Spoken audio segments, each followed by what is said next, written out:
In this video, I'll be showing you how to fix could not find the recovery environment in Windows 11. Now, this usually means the Windows recovery environment has been disabled or its pointer in the boot configuration has been broken by the recent update. So first, we need to see if the environment is actually missing or just turned off.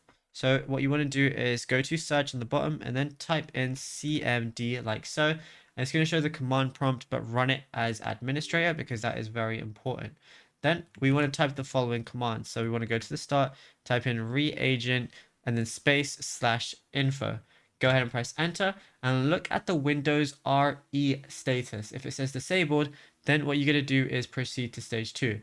If it says enabled, but you still get the error, or the location is blank, proceed to stage 3.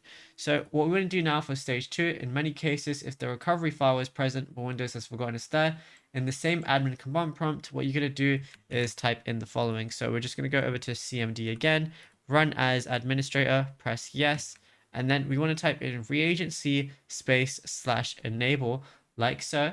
If you see operation successful, restart your computer and then try to access recovery again. If you get an error, then what you're going to do is basically type in the following. So we're going to go ahead and type this in, and then this will search your drive for the recovery file. It might take a minute, and then once you go ahead and do that, note the recovery pathway, and then what you're going to do is type in the following command. So after you press enter on that, we're going to have to type this in, but where it says path, just obviously change that with the path that you copy and pasted, and then run the enable command again, which is this one up here, and then you'll be good to go.